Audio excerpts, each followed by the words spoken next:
Electrocast. Hold on to your butts. We are changing the course of history as we see it. That is what Wesley demands. Now this affects Iris. Iris, where are you? What you feel only matters to you. I do not entertain hypotheticals. The world as it is vexing enough. Iris, I have a tip for you. Don't take drugs! Or Whatever Movies with Wesley and Iris. What up, and welcome to Or Whatever Movies, otherwise known as Battle of the Lit Majors. I'm your co-host, Iris, and I'm here with my older brother, Wesley. Today we're talking a movie from 2021, The Green Knight. First, let's talk pronunciation of Gawain. I've decided that we're going to call it Garmin. Garmin?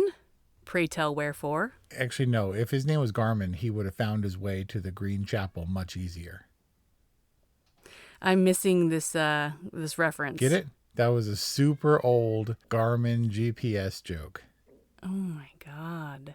We have to contextualize super old when we're talking about The Green Knight and a Middle English poem. Yeah. Over 600 years old, this story. Yeah, Garmin navigation, handheld navigation devices, more like 16 years old. You're the English major, man. You're going to have to carry me on this one. You're the English major. So we heard Gawain, as pronounced by King Arthur. We heard Gawain. We heard Gawain. Let's go with Gawain, as in Lady Ga, and he's in it for the win it. Gawain. Gawain is in it to win it? Yep. Dev Patel's in it to win it. For sure. But was he really that interesting of a take on the medieval hero? Our director, David Lowery, said that this tale, there is no historical accuracy whatsoever to this movie.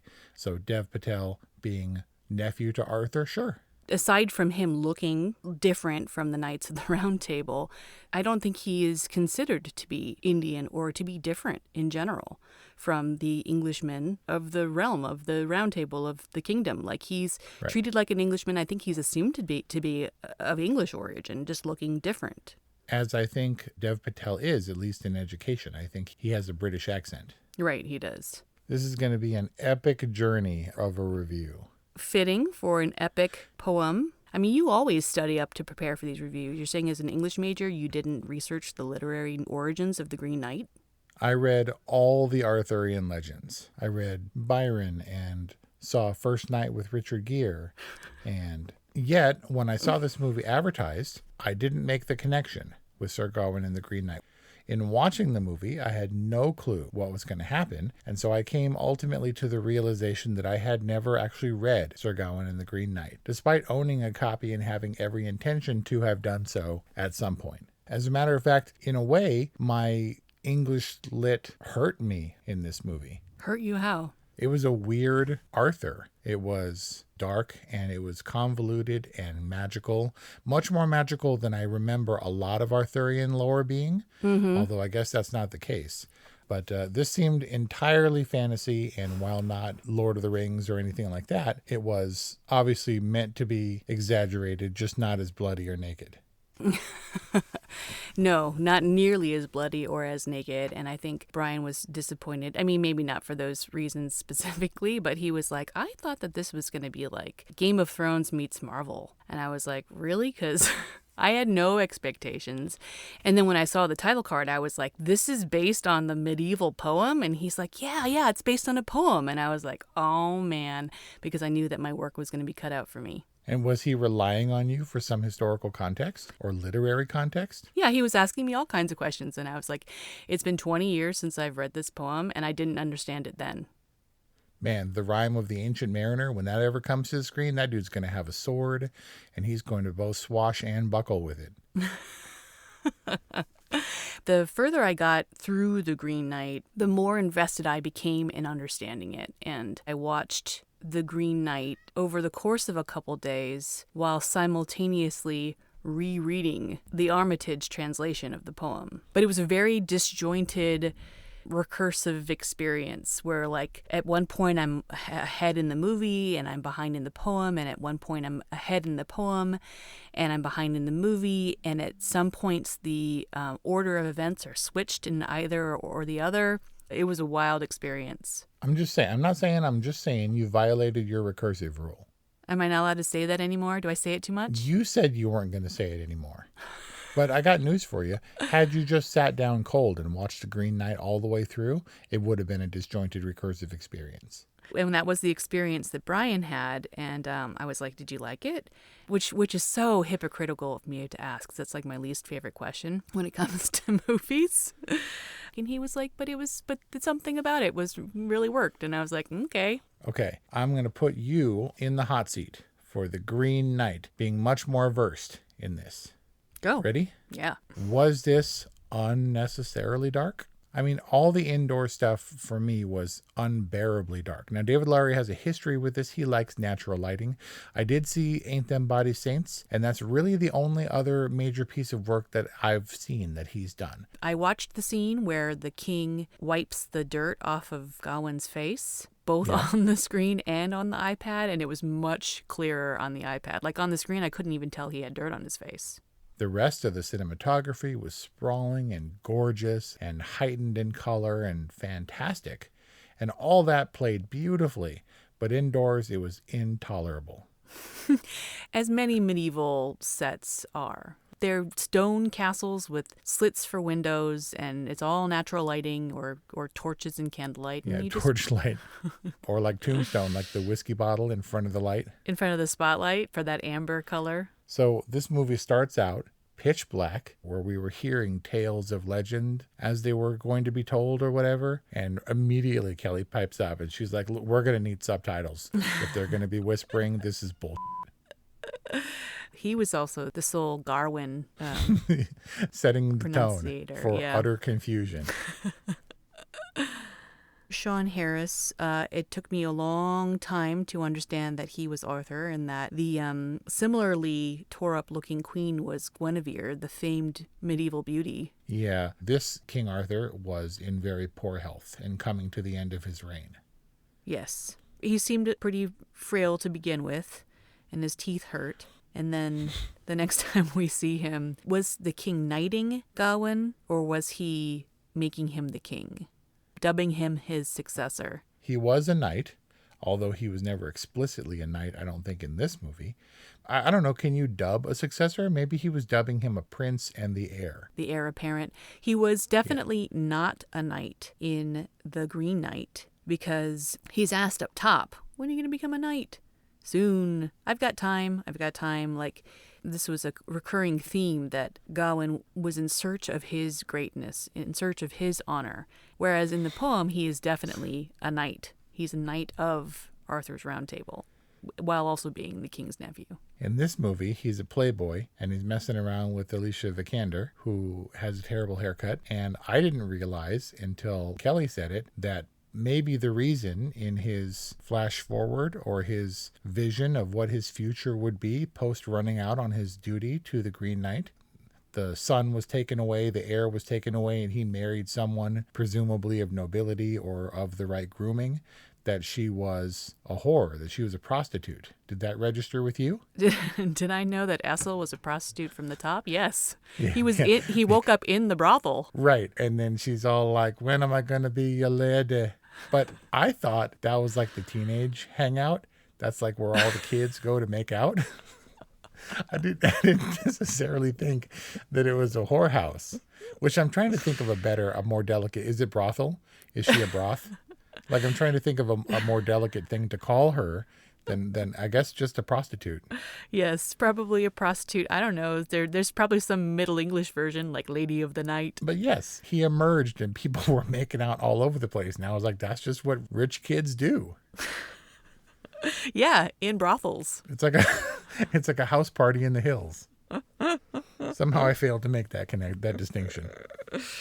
Did you pick up that Essel was also the lady? Yeah, the lady. Yes, I did. Okay, all right. So there was a lot of setup, and I wonder how faithfully we have to adhere to a 600-plus-year-old text. We don't. I mean, this movie definitely does. David Lowery is all about it. He makes conveniences and contrivances to make Morgan Le Fay Gawain's mother when she isn't in the poem, as you well know, and also needed her to manifest the Green Knight by performing this ritual while everyone's off making merry. She's like, nah, I'm going to chill out here and summon a spirit to test your fortitude. So they're chilling at the round table, doing round table stuff, and Groot walks in and they're like, hello, Groot, come right into our chamber and stand amongst us on your horse.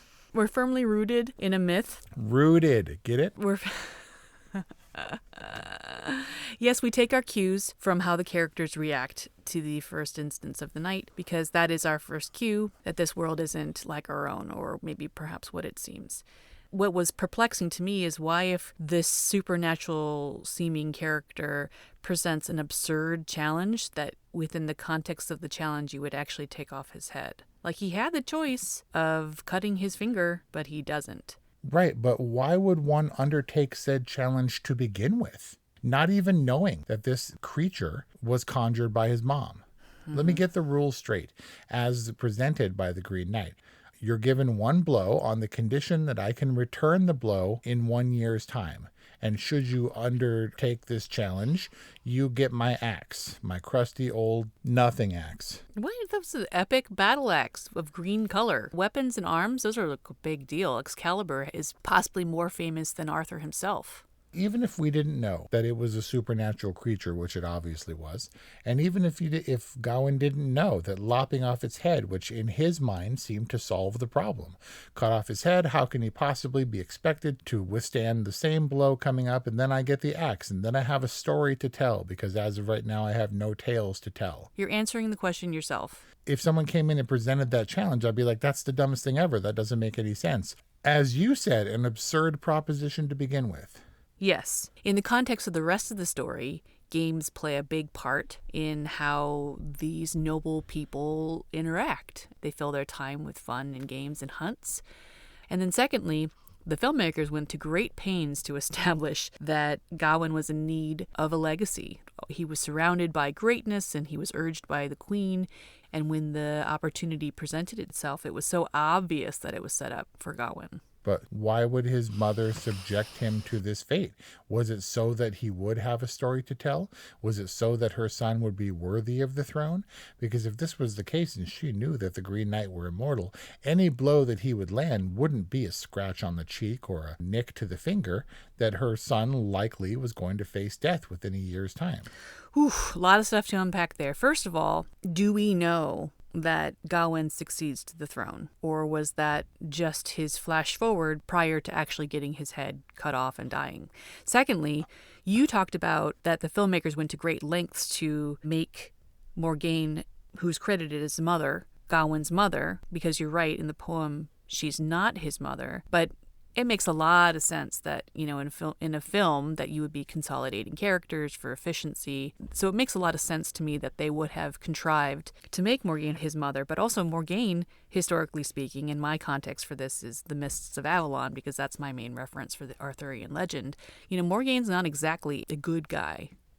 She's a witch, and she doesn't necessarily have good intentions. It wouldn't surprise me if she didn't have, if not that she had bad intentions as a mother, because that's hard to swallow, but that her intentions would be kind of, twisted or convoluted and unclear. Yes, which is in line with this movie in general, because there are major set pieces and there are memorable scenes and interactions. Connecting them in a way that's meaningful, I think, it runs against our ability to do that effectively within the scope of this review. This was like a series of like those yarn pillows thrown onto one couch, and they could be connected and tied together, but they were so fuzzy and it was such a mess I couldn't tell.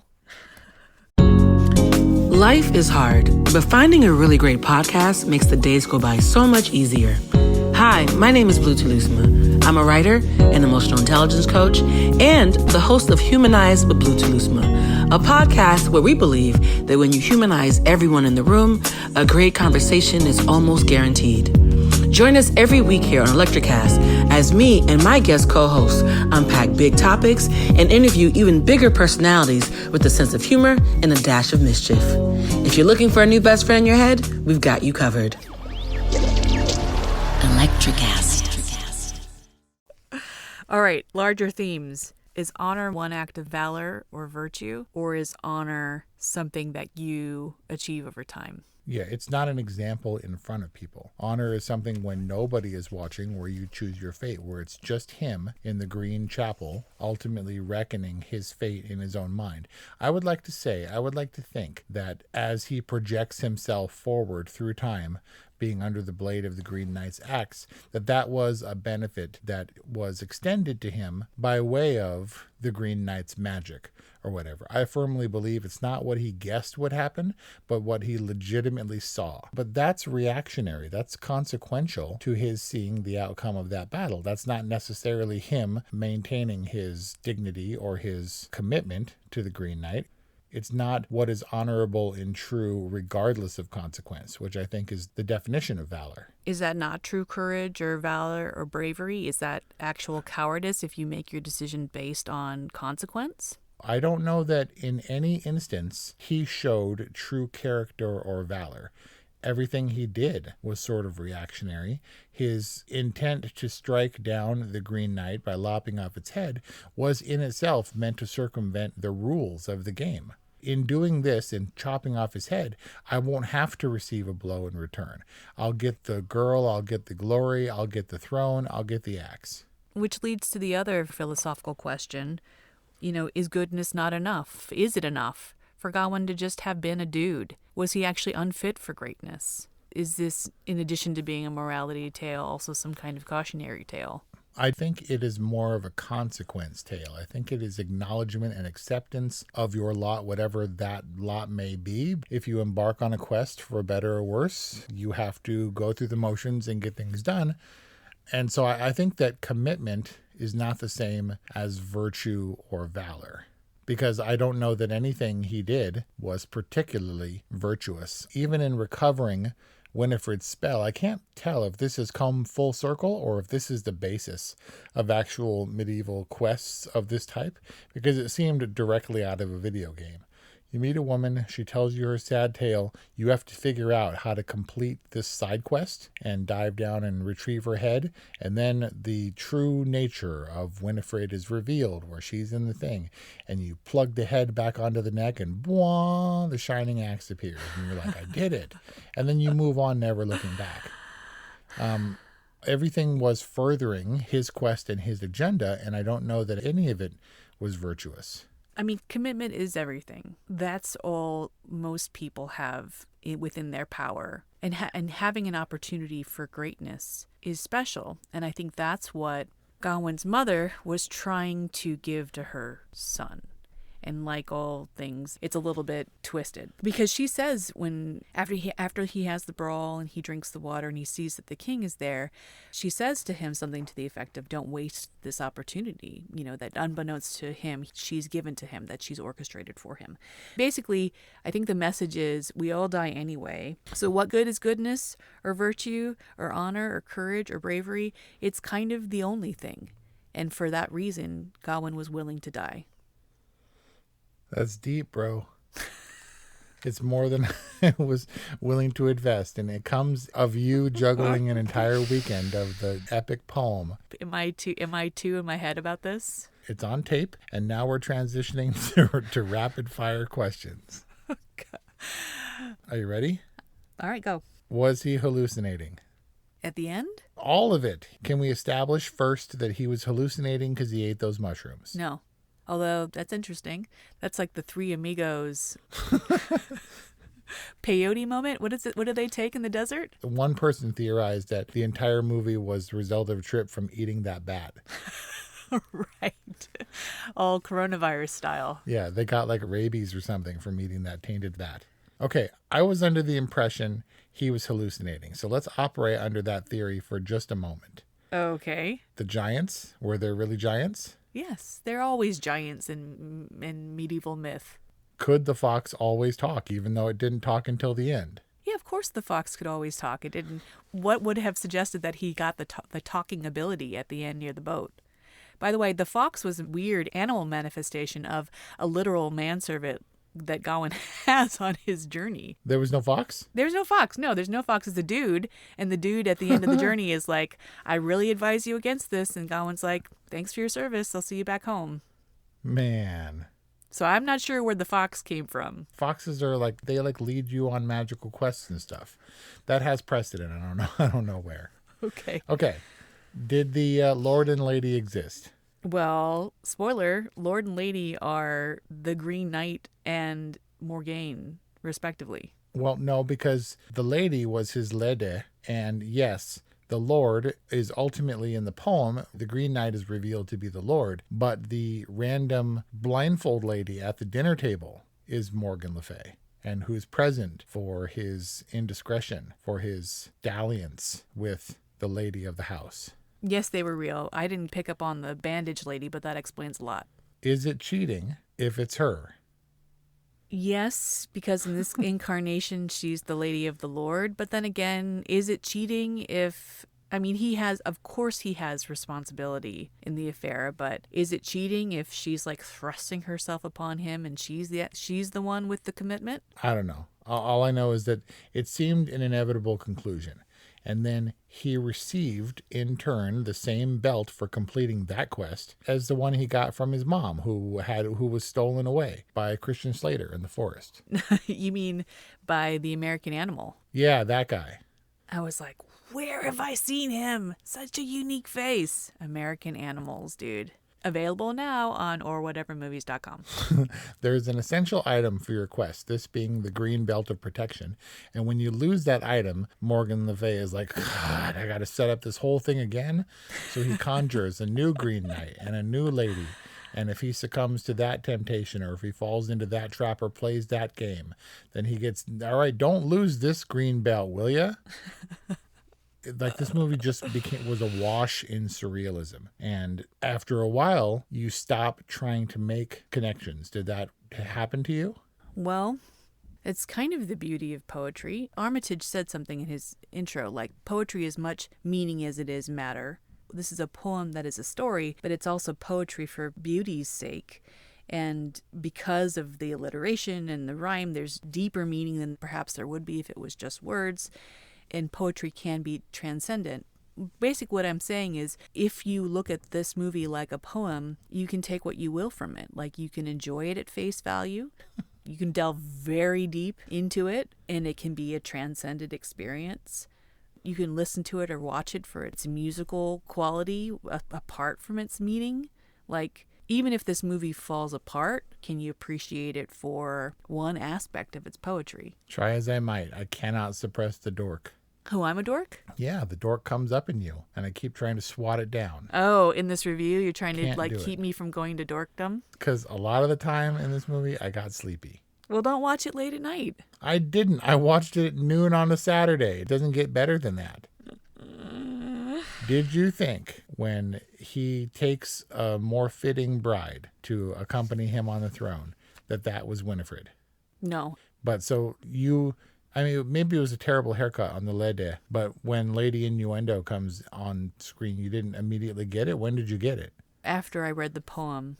And so maybe that ties these things together for you in a way that when there were big gaping questions in this movie, I couldn't fall back on the poem, which in itself is kind of a justification and kind of a cop-out. Like, the movie really has to stand on its own. Exactly. And you can't be like, oh, but in the book, because some things were just a little bit too disparate. The scarf sex was weird. And the smooching was weird. And my understanding is that this is just another game played. And there were a series of exchanges in the poem, a smooch for a deer and a smooch for this and 2 smooches for that. And it was all implied. And I don't know that it was like making out or whatever, but also should Joel Edgerton's Lord have been aware that when he traded the fox for a smooch or whatever it was, that he was indeed giving him the thing that he had received that day in the house? And also, where do these rules seem governed to trip Gawain up? hey, whatever you get in my house, you got to give to me. How about that? What could he possibly get in the house except for Lady Innuendo? Well, he gets the scarf back, which I expected that what was actually due to the Lord was the green sash, because that was actually given to him. But the kiss in return for the hog or the fox or whatever is actually him admitting, I thought, Gawain admitting honorably to what he did receive from the lady in a weird kind of old English way where you talk about Christ and being clean before your Savior, but then you also do your friend's wife, and then you go to confession, or then you go to mass the next day, and you're relieved from your sins or whatever. So the rules for the many games and challenges in this movie are broken for the purposes of showing, I think, that the world is fit for all manner of mysteries, and that all life's a game, and the rules aren't always clear. Man, stop. I don't know, man. That seems like full relevance and reverence. Very Lewis Carroll. It's wondrous. Wonderland is wondrous because life is full of wonder.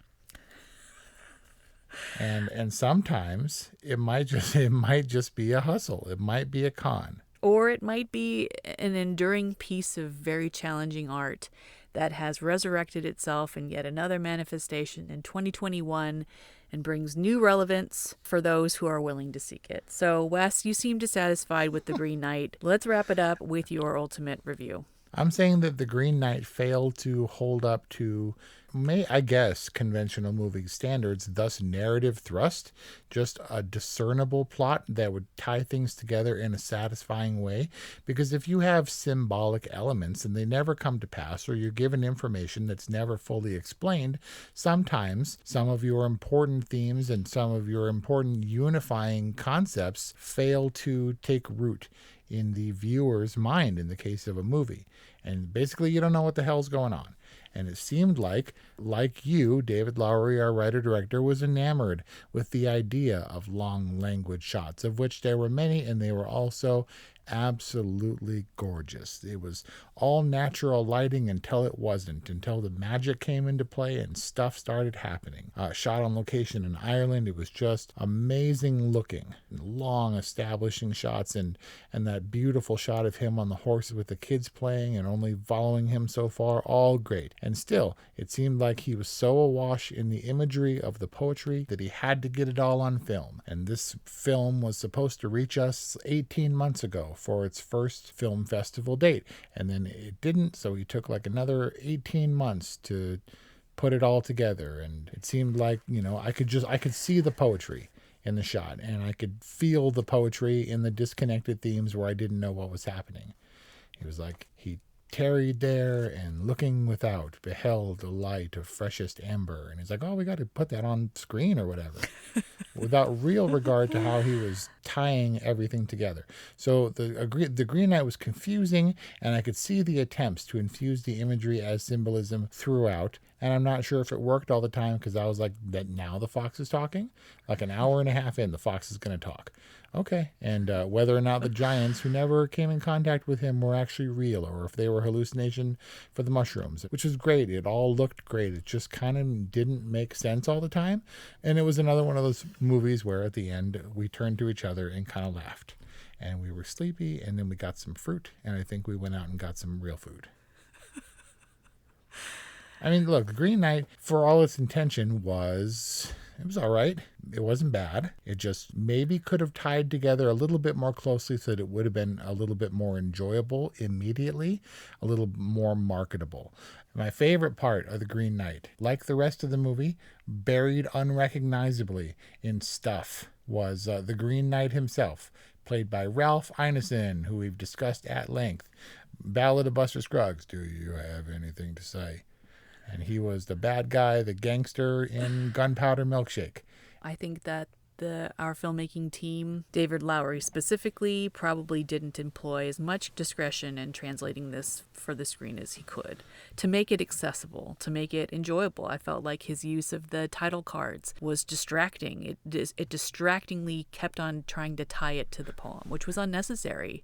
It was so thematically buried in the font.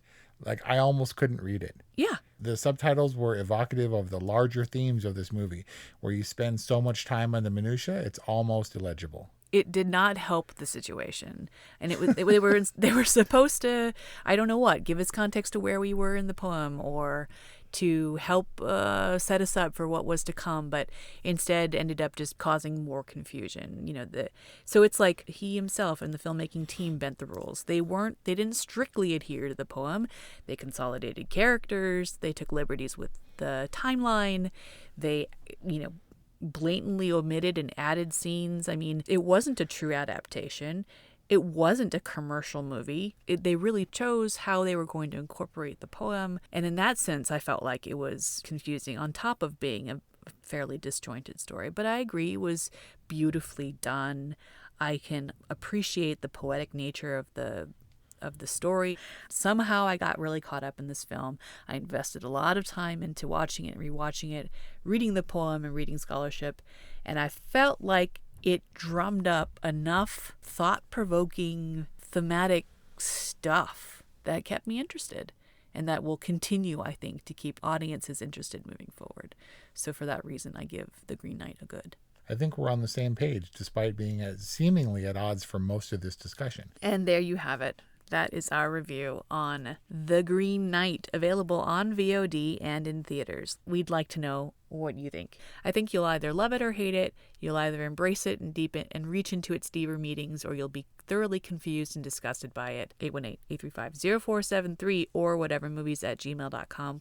In this review, we mentioned The Ballad of Buster Scruggs, American Animals, Three Amigos, Gunpowder Milkshake, all for which our reviews are available now at orwhatevermovies.com. So thank you for listening, and we'll see you next time. Welcome to Sarah Talk Solutions. Ladies and gentlemen, you've tuned into a bit of a different type of show. I'm Sarah B and I'm your host.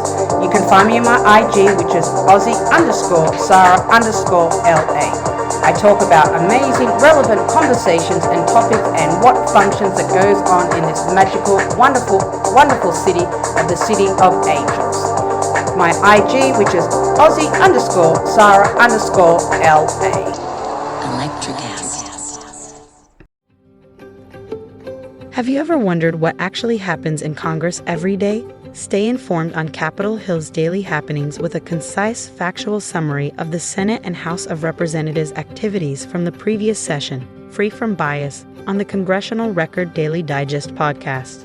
Subscribe on your favorite podcast platform and discover the process from the heart of U.S. politics. The Congressional Record Daily Digest, an Electric Cast production. Electric acid. Electric acid.